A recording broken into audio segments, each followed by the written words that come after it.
Hey there, and welcome to the Event Crushed podcast. Each week, we'll be chatting about all things wedding industry, entrepreneurship, and how to crush it in life and business. I'm so glad you're here. Now, let's dive into this week's episode.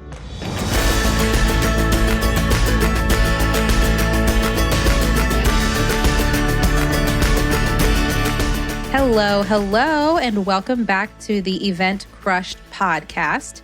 This week on the show, we have McKenna with Life in Letters, and McKenna is a stationery designer and hand letterer and a signage designer, and she does all kinds of paper goods and signage for weddings and events, among many other things. And it was so fun getting to sit down and chat with her. She has grown her business to an incredible level over the last several years that she's had it. She walks us through how she was able to quit her full-time job and take Life in Letters full-time, how she was able to book over 100 weddings in 2022, and then how she has scaled her business in a way where she's making more money but working less, which is ultimately what we all want to be doing. And we also talk about stepping into motherhood and transitioning as a business owner into motherhood. So it was a really fun conversation. We covered a bunch of topics, and I think you're really going to enjoy it. Also, we end with 5 pieces of advice that she shares with those who are getting into the wedding industry. So those who are early on in business. So she has lots of great advice for us. So I hope you enjoy this episode. Now let's welcome McKenna to the show.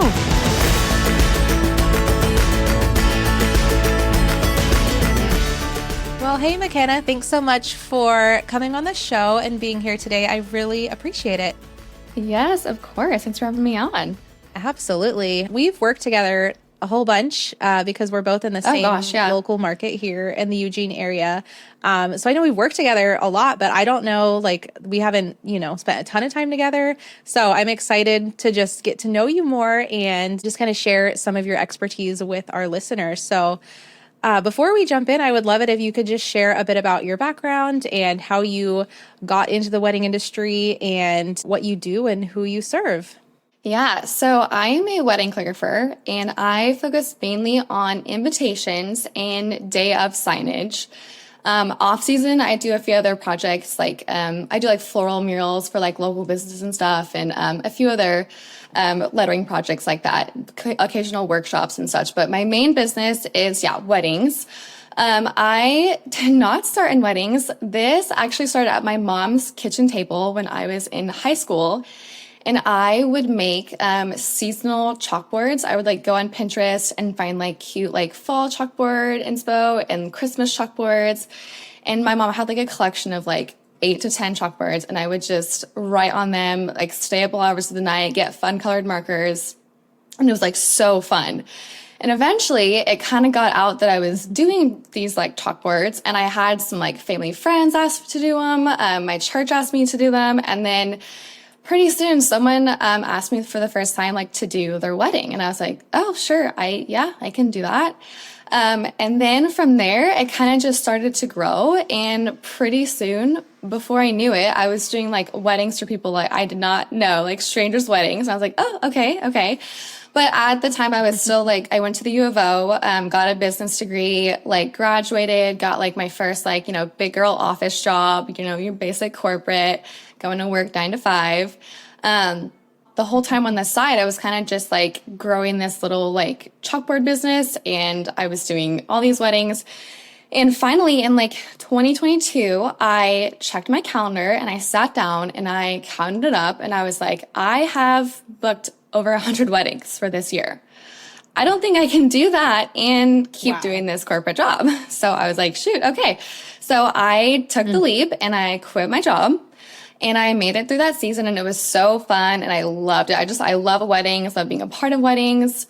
At that point, chalkboards had kind of become that was definitely a 2018 to 2021 type phase, and it became other materials started to get popular, acrylics and all that stuff. So I kind of started branching out and doing that.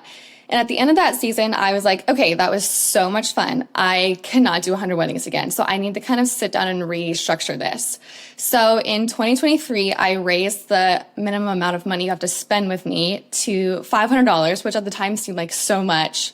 It's like, there's no way I'll even like book this many weddings now. And in 2023, I did 50 weddings, which was still a ton of work because now they were just larger orders. So I was working with less people. So it was a little bit easier to manage all the emails and scheduling and drop-offs. But 50 was still a lot.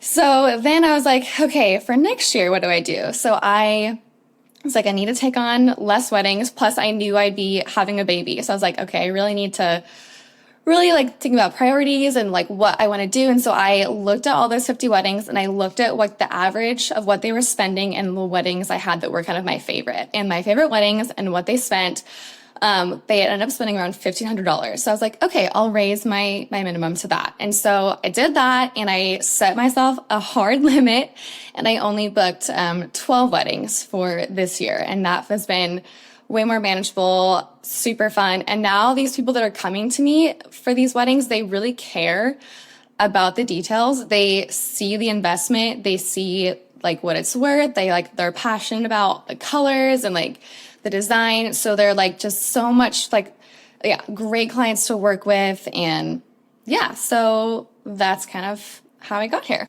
Yeah. Oh my gosh. That's such a cool story because it's such a testament to like, quality versus quantity and how it's not about, necessarily having like doing all these weddings. It's about attracting the right clients and, the fact that you were able to raise your prices each year like that and still get the clients that are, high quality that you really want to work with that like mesh well with you. And, over the years, decrease the amount of weddings that you took on. That's so cool. And that's like totally how we should all be doing business. Like I've never understood the super high volume business. Like I think it's fine in the beginning because we need experience. And I think a lot of people kind of start out that way. Like just give me all the weddings and I'll just do as much as I can because I need experience and we're just like hungry. But yeah, when I hear about businesses that are like still doing that after like years and years, they're just like every single weekend they're booked up. I'm like, that doesn't seem sustainable. I don't know how they like have a life at all. Anyways, it's just super inspiring to hear your story and how you were able to do that. And I was going to ask you too, with your business, like in the early days, was it like, how did you grow to 100 weddings that year in 2022, right? Was it mostly word of mouth or like how was it Instagram? How did you grow to that level? Great question. So firstly, those were like still the COVID years when all those weddings had got canceled. So there was just that many more weddings out there to go get. So I don't want anyone to hear this and be like, I'm going to go get 100 weddings. And I think that phase is we're back to more of a normal, take of people getting married. But word of mouth was a really big one for me. I had a lot of she was a bridesmaid. Now she's a bride come to me. And then a big part of it was Instagram. In those first couple years, got 98% of my business, I would say, from Instagram. I'm sure we'll get into more of this later, but yeah, there were several things I did in there that really helped me get like a portfolio and all that stuff and a bunch of photos to be sharing. And yeah. Yeah. That's so cool. I love hearing that. I feel like Instagram lately has been getting a really bad rep. So like hearing, positive things about Instagram, it's like, yeah, like it is possible. Like so many people have had great success with building their businesses on Instagram. So I think it's great to hear like a positive story about it. So I'm gonna change my order a little bit because you mentioned that you were expecting, and so you knew that you couldn't take on as many weddings, and now you have a baby girl. So can you share a little bit about what that transition into motherhood has looked like for you as a business owner and how it's affected your business and like any lessons that you've learned so far? Yeah, great question. So obviously I knew I was pregnant. I had 9 months to get ready and plan for it. And thankfully I had a fall baby. So I was able to do like one last big summer of weddings. And I just got First of all, really serious about what I knew I could take on. So in the past, I had weekends where I would do up to 5 weddings because I'm not a wedding planner or photographer. I do have the ability to you can do pickups and drop offs before the weekend happens. So I don't have to be everywhere on one Saturday. So I transitioned to only taking 3 to 4 weddings a month versus like 3 to 4 in a weekend. And then another thing that happened was I kind of switched up material types. So in the past, most of the signs I did were on acrylic, which requires like a lot of time with like vinyl and then like painting, because to get that color on the back, you got to paint it. And that's like a huge mess. It's like, you got to be out in the sun. And then there's like a large cleanup process involved and doing final prep to each sign. Thankfully, around this time, the industry has kind of started to shift, and now we're seeing a lot more like fabric, wood, unique stone pieces, like tile, just more like organic, natural textures. So that acrylic is kind of starting, I would say, to phase out a little bit, which means it's a lot more work for me, like on like a design like computer, which I can do way more easier like after bedtime and during nap times. So I try and get like as much work as I can kind of like planned out that it's like I'm ready to dive into as soon as she goes down for one of her naps. She's still doing 2 naps a day, which is fantastic. I get a lot of hours still to mess with stuff. I also live pretty close to family, which is great.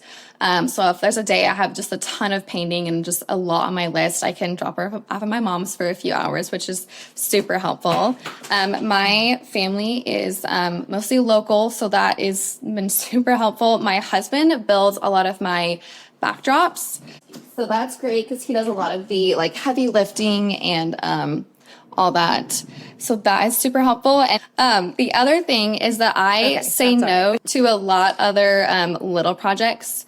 These days, I typically would like do like little chalkboards for businesses and like little like one-off signs and little like style sheet projects. And I just had to be really good about saying no, especially to stuff that I know is not going to I'm not going to see the return on investment on as easily. So I just have to be really wise about what projects I'm accepting. You definitely can't do it alone. That's for sure. Takes a village, as they say. But I am the like sole caretaker. So I mean, she doesn't go to daycare or anything. So I am technically a stay-at-home mom. I just have a business during nap time. Yeah, definitely. That's amazing. I always think it's super encouraging to hear from other people who are like, raising a family and running a business. And I actually just had a friend reach out to me, and I think she's going to appreciate this episode because she has a baby girl too. And she's working for another wedding planner right now, but she has just, it's hard. Like it's a big transition trying to balance it all. And so she was just like, how do you do it all? And so, I think this will be a helpful episode, but it does help for sure to have family nearby. I think, without family around, it makes it a little bit harder. Not to say it's not possible, but it is a little bit trickier for sure. And then I think, like you said, just being picky about what you take on, like not taking every person that comes your way, like being willing to say no to things, even though that's always hard at first. And then once you kind of get used to it, it becomes a lot easier, thankfully. I would agree. The first no is always the hardest. And I would say, absolutely. I think that's like one of the biggest lies of our generation is that like you can do it all as like a mom. And I don't believe that's true. I don't super subscribe to like boss babe culture. I believe that like at the end of the day, something's going to give. And it's either a little bit of your business stuff, or it's maybe like dinner's super late, or the laundry is super backordered. You just got to pick what that is. So yeah, and I would say like I definitely like it's working well right now, but I'm very interested to see how well it's going to go when I add more kids to the mix. So I'm kind of holding the future a little bit loosely just to see, how that's going to shake out. Yeah, I love what you said. It's so true. I mean, yeah, we can't do it all. Nobody is like balancing everything perfectly. There is no like perfect work-life balance equation. For me, it's like usually the thing that falls to the wayside is my house.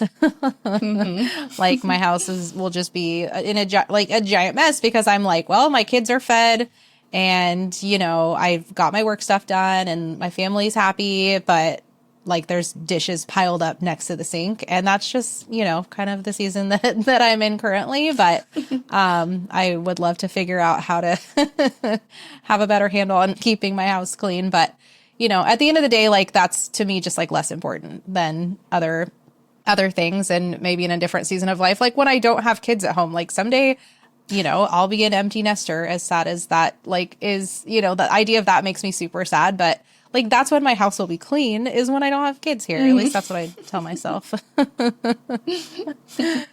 Okay. So now that you've been a stationery and signage designer for several years, what would you say, like, what's your favorite part about what you do? I would say my favorite part is definitely carrying through those like little details from like all the way from like their invitations to like the day of signage, whether it's like a custom monogram we designed or like a floral motif or like matching all the fonts together. Just like seeing it all come together on the day of in real life, especially when you add in like the other vendors' work. So like when you get the florist to add her touches, and then you see like the gallery after the wedding and just how it all just bridesmaid dresses were it just is so satisfying. And just, yeah, really caring about those little details, especially because they care, it's extra special. I know. It's so fun seeing it from like just the initial design phase and the vision. And then, yeah, seeing it all come together on the wedding day is just the best. Like I totally agree with you. I love that feeling. That's one of my favorite parts of being a planner as well. So can you share a little bit about what your process is for working with clients? Like just kind of like what that experience looks like? Because I know it's different for everybody. And I feel like you as a stationery and signage designer, like it's a little bit different, than working with another, like a photographer or a planner. So I'm just curious what your process generally looks like. And then what does it look like when you're working with a planner? And like, I don't know, like how do you prefer to work with planners? I would just love to hear a little bit about that. Yeah, great question. I'll kind of answer all that in one. So typically people book about a year out. I definitely get bookings earlier or later than that, but that's kind of the average for me. And we typically start with invitations, which this obviously gives us a really good base for working off everything else. So then we can establish like their color palette, get their fonts established, build a monogram, all that good stuff. And then 3 to 4 months out from the date, I like to get their mood board and like kind of final palette. And this, because actually, believe it or not, sometimes the final palette changes multiple times, as I'm sure you know. And this is where the wedding planner is key and kind of starts to come in. Because typically I ideally get the mood board from the planner. I know I've gotten several from you, Becky, and they're like much more thorough, and have a lot more of those details on them. And it just gives me a much better idea of kind of what they're expecting from the day, kind of like what their big like highlights are going to be.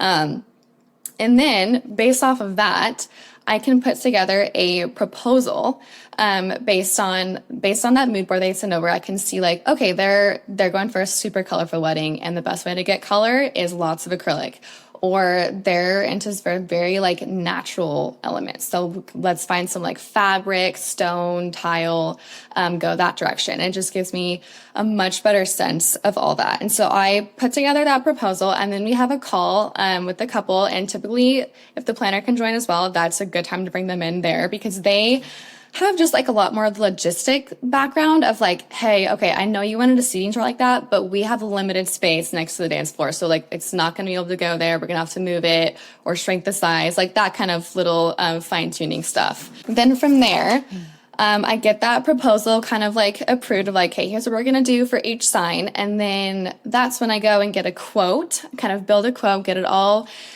planned out. That is the longest and most time consuming process, because it requires, a lot of that stuff, like I've done it multiple times, so you kind of know general pricing and stuff, but a lot of it is custom built. So I have like 5 to 6 vendors I work with that are from like different states, some local, some I do a lot of, I get Etsy clients. I have people I work with, like other calligraphers in other states who create items for me.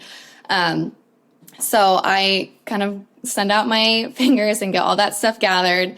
And then once we get the quote approved, from From there, I get all of their final like details, wording, like their seating chart information about a month before the wedding. And then around 3 to 4 weeks before the wedding, that's when I'm touching base with the wedding planner again about like if I'm setting up signs on the day of, like what time do you want me to be there? Where is all this stuff going?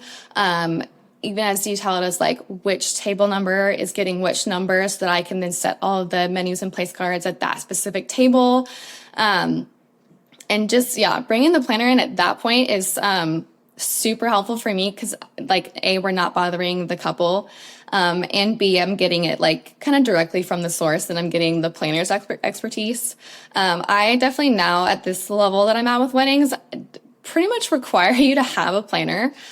Just because like any other vendor, it's way more work for that vendor if there's not a planner involved, or if it's only like a day of coordinator even, that just means there's more work for the other vendors, which you probably don't even think about, but that is definitely the case. And it's just so good to have the planner in as early as possible just to get all those little things with the couple. Like the couple's never done this before, so they don't know if they need meal indicators on the place cards, and they might not realize that until like a month out. And by that time you're like, oh, okay, well, we only have now a few weeks to make sure we get materials for that and get that list from the caterers and, yeah, get all those logistics figured out. So the earlier the better, and please have a planner. And, yeah, it's a super important part. Yeah, absolutely. I completely agree, obviously, as a planner. I think it's great that you are, more or less requiring that. I think that just makes everyone's life easier. And yeah, I appreciate you sharing that because I know that there are several planners that listen to this podcast. So just for them to be able to kind of understand what the preferred process looks like of working with you or other stationery and signage designers, I think is just a really helpful perspective to have. Yeah. A lot of times too, the planner can articulate what the couple wants, even like without maybe the couple realizing it. Like they might not be able to verbalize exactly the vibe that they're going for. But the planner, it often acts as like a really important interpreter, especially when it comes down to those little fine details. Mm-hmm. That's so true. Yeah, I think you're completely correct on that. Okay, so this wasn't actually on my pre-interview questions, so I hope it's okay that I ask you, but are there any because you had mentioned, how the industry thankfully is kind of moving away from acrylic, which I'm fine with. Mm-hmm. Are there any current trends that you're enjoying at the moment or that you see upcoming that you really like? What kind of materials are you excited about using? Yeah, great question. So this summer I'm doing a bunch of linen. So I'm super excited for that. That obviously is very kind of venue and location dependent. And you want to make sure you have a good spot to secure that. As you know, linen it's fabric. So it's very it has to be secured in a way that it can reliably stay where it is placed. The other material I'm working a lot with right now is rattan. I think that's how you say it. I'm not even actually sure how you pronounce that word. I've heard it pronounced many different ways. But that one is definitely having a moment right now as well. And I think that might even come from more of an interior designed bent. I think that that's super popular right now in a bunch of furniture and stuff. So I think that's kind of the most recent trend I've seen, honestly, is making kind of your living room part of your wedding day, if that makes sense. Bringing a lot of those design aspects that you would typically see in a living room setting, and all those unique furniture pieces. I'm seeing kind of that, especially when it comes to bar installs and bar backdrops, just kind of bringing that cozy, warmth, home touch in and creating kind of that vibe through your reception. I love that. I love the whole, what you said, making the living room your wedding, the cozy vibe. And I see, rattan is so popular right now. And you did say it right. So nice job. Excellent. I love both of those, linen, rattan. I just love any unique material, that's a little bit different that I'm sure in a couple years we'll be oh my gosh, rattan, I'm so over it. But for now we can enjoy it while it's a little bit fresh. The other one I'm seeing right now is wallpaper. It's bringing that home style in, just seeing all those patterns and backdrops and making those the kind of behind the scenes and then putting all your text in front of that, the layering aspect. Yeah, I love that. Okay, so if somebody is new to the wedding industry or wanting to get started, either, with a stationery business or a signage business, what advice do you have for that person who's like just getting started or is just dreaming about starting a wedding business? Yeah, great question. I love this question. I actually jotted down like 5 things I thought of like right off the bat, and this could apply to pretty much any aspect of the wedding industry, no matter what type of vendor you are. The first one I have is you've got to do stuff for free at the beginning. So it might take a little bit of investment for you up front, depending on which industry you're in. But you've got to get practice and you've got to start getting your name out there and you've got to start learning. And the only way to do that is by doing as much stuff as you can. And since you're new, a lot of that stuff at the beginning, it just, has to be free until you can get a name for yourself built. The second thing I have is building yourself a portfolio.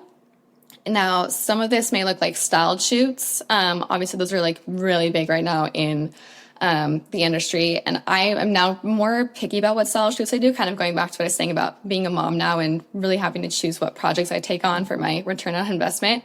But they're super great if you're starting out and really good to get some of those like vendor connections built and just getting your name out there. When I first started out, their style shoots weren't really a thing yet. And so I actually took a lot of my own photos. I got like a really super old like Nikon camera. I have zero background in photography, but I knew I needed good pictures and I knew that the iPhone wasn't going to cut it. So I would like stage my chalkboards like around like my parents' property, and I would like put them against like trees and bushes, and I would take these photos, edit them, and that's what I had to work with because I at that point obviously had done no weddings, and so I needed something to put on my Instagram and website. Number 3 I have on here is vendor networking. So attending like vendor networking events when you're starting out, reaching out to vendors, whether that's like sending emails or connecting over Instagram, especially specifically with planners. Planners are definitely the gateway to getting a wedding business built, and that's how you're going to build like your credibility. And getting your name out there is working with planners and having a kind of deep base of planners that you know, because it's going to take more than knowing just one planner. Like I said at the beginning, 98% of my business came from Instagram. Now I would say it's like the opposite. I would say 98% of my business comes from planners, because kind of the higher end weddings you take on, they're not finding you through Instagram. They're finding you because their planner is you're on the list from their planner. So knowing planners and having a good reputation with planners is super, super important, kind of the more you grow. And then I also had on here having a good, strong social media presence. That is super important. I definitely have seen like kind of a dip in Instagram lately. Like I said, I don't get most of my clients from it anymore. But it is still super important, especially when you're starting out, to like get like a profile started, get some photos on your grid and start like, posting stuff, reaching out. Just trying to get kind of reputation for yourself built on there.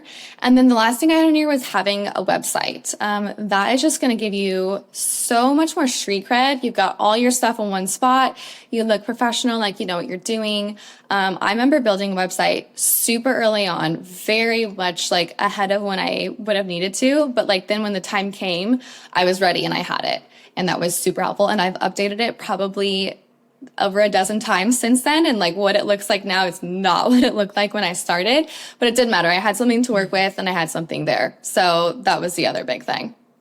Oh my gosh, those were all amazing pieces of advice, and I loved your list. I completely agree with everything you said. As far as like the first one, doing stuff for free, I feel like I don't think I know really anybody that didn't start that way, by coordinating weddings for friends or doing signage for friends or taking photos for friends, just to build up your portfolio, because it's just what we have to do in the beginning. And I think sometimes somebody might have a little bit of like pride to get over for that or whatever, but I think like that's kind of what we all did. And so I think acknowledging that and just being like, yes, it's okay to work for free for a little bit. I mean, as long as you're not continuing on with it, if it's just a few weddings or whatever to get started, I think that is completely reasonable. Yeah, everything else, building your portfolio, doing styled shoots can be super helpful in those early years. networking. We all know how I feel about networking and how important I think that is. So I'm glad that you touched on that too. Having a strong social media presence. And then, yeah, the website, like I definitely see people starting out thinking, oh, I just have my Instagram and that's kind of my portfolio. And so that's good enough for now. But personally, as a planner, like there's a couple of vendors over the years that I really like and I want to be able to recommend them to my clients. But if they don't have a website that I can send my clients to, like if it's like, oh, it's just my Facebook page or, oh, it's just my Instagram. It's like, no, I'm not going to send your Facebook page to my client. Like that's just, It comes off as super unprofessional. And I feel like I can't recommend, that even though I know they're great, like I know them personally, I've worked with them, they're great, but I'm just like, get a website. Like it's not that hard. You can throw a website up pretty easy these days. It's free. And it can be very affordable. So exactly. So I thought that was a great tip to throw in there as well. Because it seems so obvious, but some people think in the beginning, oh, I don't need it. I'll just start with this. But no, do not skip the website. So where can people find you to learn more about your services and to follow you online and connect with you? Yeah, definitely. So I am on Instagram. I'm just at lifein.letters. And then I also have my website, lifeinletters.info. And then I'm also pretty big on Pinterest. That is kind of like, I'm really leaning into that this year and getting really active on there because it's a great resource for not only myself, but also my couples. And I'm able to send them a lot of like ideas. And that's kind of where I have all the latest trends that I'm seeing. And I've got everything like categorized into these awesome boards. Like I have a whole board just for table numbers. And so like, it's super helpful, for me when I'm looking for ideas and for my couples. So, you can find me on there at lifein_letters.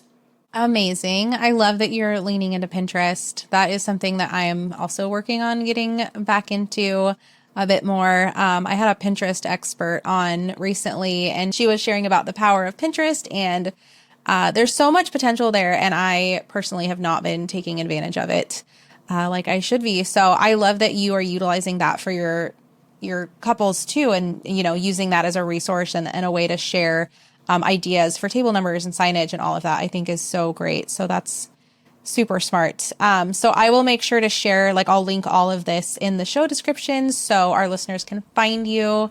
But thank you so much for taking the time, McKenna, to share with us today. It's been really fun and I really appreciate it. Of course. Thanks for having me on. It was fun to chat.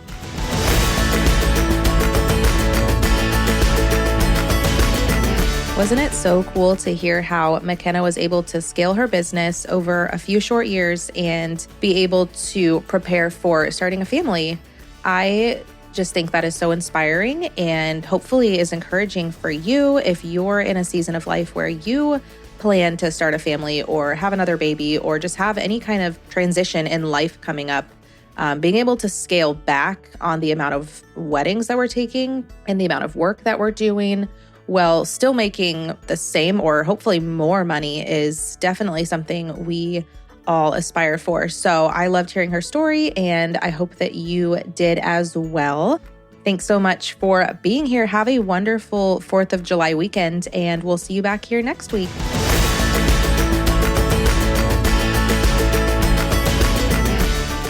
Thank you so much for tuning in to this week's episode of the Event Crushed podcast.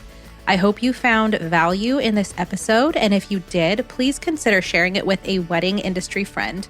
We also hope you'll consider leaving a rating or review for the show to help other listeners find it. This podcast is edited and produced by Ace Sound Design. If you're looking to elevate your audio experience, their info can be found in the show description.